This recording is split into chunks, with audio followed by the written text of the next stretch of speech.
Bangladesh Singapore ম্যাচের সব ticket বিক্রি শেষ। স্পন্সরদের ফিরে দিতে হচ্ছে ফেডারেশনকে। টি-20 সিরিজের ট্রফি উন্মোচন। কাল পাকিস্তান বাংলাদেশ প্রথম ম্যাচ। ব্যর্থতার বৃত্ত ভাঙার চ্যালেঞ্জ বাংলাদেশের। প্রিমিয়ার ফুটবলের রানার্স আপ আবাহনী 5 গোল করেও সর্বোচ্চ গোলদাতা হওয়া হলো না মোহামেডান অধিনায়ক দিয়াবাতের। কাল শুরু 3 ম্যাচ টি-20 সিরিজ। লাহোরে কিছুক্ষণ আগে ট্রফি উন্মোচন করেছেন দু দলের অধিনায়ক। বাংলাদেশের লিটন দাস আর পাকিস্তানের আগা সালমান হাজির হন ফটো সেশনে। কিছুক্ষণ পর দুদল শেষবারের মতো অনুশীলনে নামবে। তার আগে অংশ নেবে সিরিজ পূর্ব সংবাদ সম্মেলনে। জিম্বাবুয়ের কাছে টেস্ট আর আরব আমিরাতের কাছে টি-20 হেরে কিছুটা চাপে বাংলাদেশ। 30 মে ও 1 জুন বাকি 2 ম্যাচ।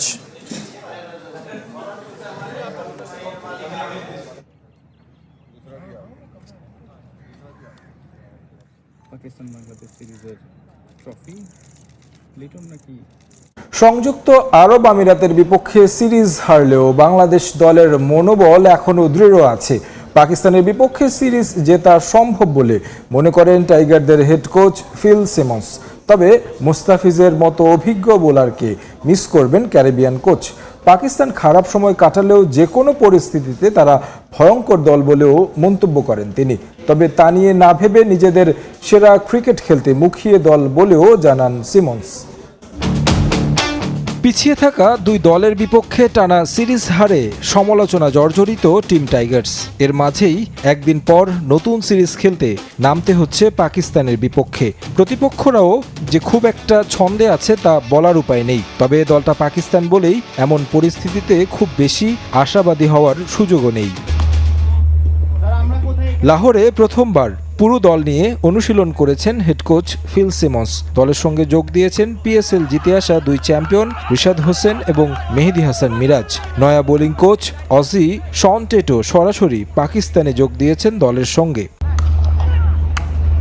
প্রথম দিনেই টেটের ক্লাসে মনোযোগী ছাত্র তানজিম সাকিব, হাসান মাহমুদরা। হেড কোচ আর সিনিয়র সহকারী কোচের সঙ্গেও আলাপ সেরে নিয়েছেন বোলিং কোচ। পাকিস্তানের বিপক্ষে সিনিয়র পেসার মুস্তাফিজকে মিস করছেন হেড কোচ।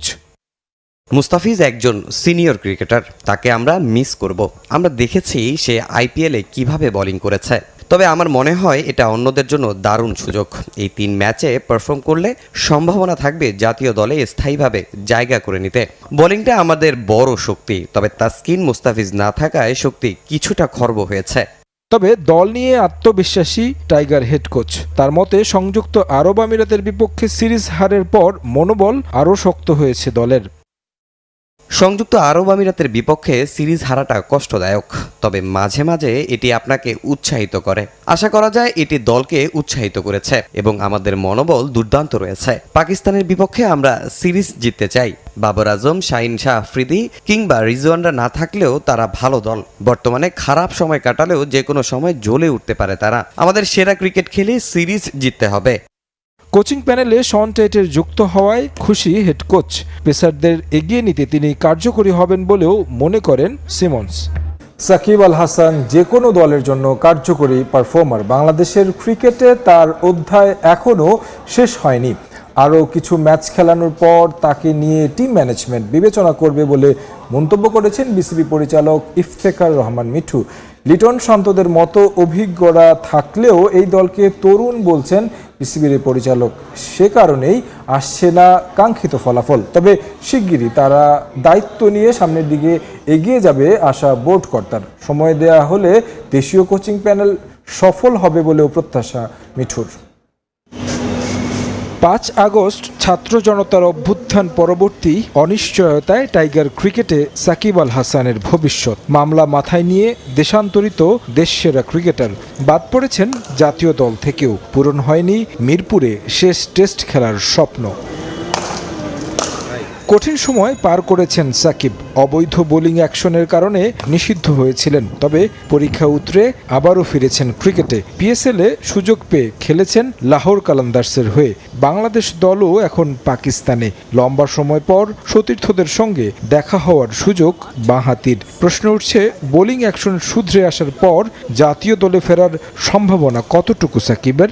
আমাদের যে ম্যানেজমেন্ট আছে টিম ম্যানেজমেন্ট আছে, টিম সেট আপ আছে, প্লাস সাকিব তো this is the first tournament খেললো আফটার রেকটিফিকেশন। সো এটা সামনে দেখার ব্যাপার যে but he is a world class player, any টিমের জন্য সে কিন্তু একটা অ্যাসেট।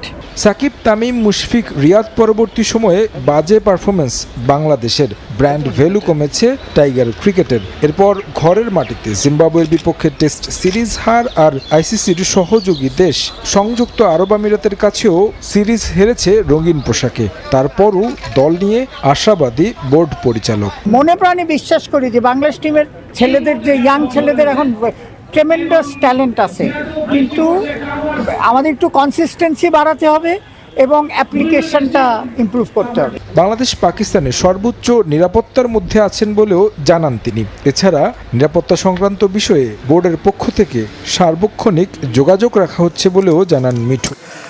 বাংলাদেশ সিঙ্গাপুর ম্যাচের সব টিকিট বিক্রি শেষ, সাধারণের জন্য যা বরাদ্দ ছিল। তবে অন্যরকম বিপদে ফেডারেশন, সুযোগের অভাবে আগ্রহী সব স্পন্সর প্রতিষ্ঠানকে জায়গা দিতে পারছে না। তবে ব্যক্তিগত চ্যালেঞ্জে জিতেছেন দাবি মার্কেটিং কমিটির চেয়ারম্যান ফাহাদ করিমের। সোল্ড আউট, সব টিকিট বিক্রি শেষ। আগ্রহ আকর্ষণের বাংলাদেশ সিঙ্গাপুর ম্যাচের ভাগ্যবান 18,000 দর্শক চূড়ান্ত। যদিও মঙ্গলবার রাতে শুধু উত্তর ও পশ্চিম গ্যালারির টিকিট বিক্রি শুরুর ঘোষণা দিয়েছিল বাফুফে। আমাদের যে টিকিট অনলাইনে লঞ্চ করা হয়েছিল ওগুলি প্রত্যেকটা টিকিট বিক্রি হয়ে গেছে। এখন আমরা যেটা করছি যে একটা ফরেনসিক অডিট করছি, যদি কোনো ভুল ত্রুটি থাকে, যদি একটা টিকিট কেউ কিনে থাকে, পেমেন্ট করে থাকে, টিকিট না পেয়ে থাকে, ওইটা অডিট করে আমরা এখন মানে ঠিক করছি যে ওই ইস্যুটা ঠিক করে দিচ্ছি। এখনও কিছু হসপিটালিটি টিকিট বাকি আছে, যদিও সেগুলো সাধারণের জন্য নয়। বহুল আকাঙ্ক্ষিত এই ম্যাচের টিকিট যাতে নকল বা কালোবাজারি না হয়, সেজন্য ম্যাচের দিন স্টেডিয়ামে থাকবেন ম্যাজিস্ট্রেট। যদি কোনো মিসম্যাচ হয়, যদি কোনো দর্শক মাঠে এসে ঢুকতে না পারে কিউআর কোড স্ক্যানিংয়ের জন্য, এটা যদি আমরা প্রমাণ করতে পারি যে এটা একটা ব্ল্যাকের টিকিট, আমরা কিন্তু যে দর্শক যার নামের টিকিট ওনার নামে মামলা হবে। শুধু সাধারণ দর্শক নয়, স্পন্সরও লাইন ধরেছে ফুটবল ফেডারেশনে। একটি ম্যাচকে কেন্দ্র করে এত স্পন্সরের আগ্রহ আগে কখনো দেখেনি ফেডারেশন। নিজের চ্যালেঞ্জ জিতলেও কোটা পূর্ণ হওয়ায় বাকিদের মানা করতে হচ্ছে মার্কেটিং কমিটিকে।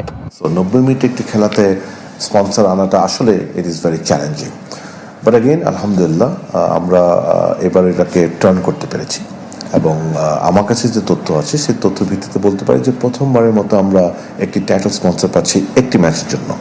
টাইটেল স্পন্সর হিসেবে টেকনো মোবাইল চূড়ান্ত, 4 থেকে 5টি কো স্পন্সরের নামও ঘোষণা করা হবে আগামী সপ্তাহে, যার মূলে হামা চৌধুরী ও সমিত সোম। তাদের ব্যক্তিগত ব্র্যান্ড এন্ডোর্সমেন্টও আসছে এবার।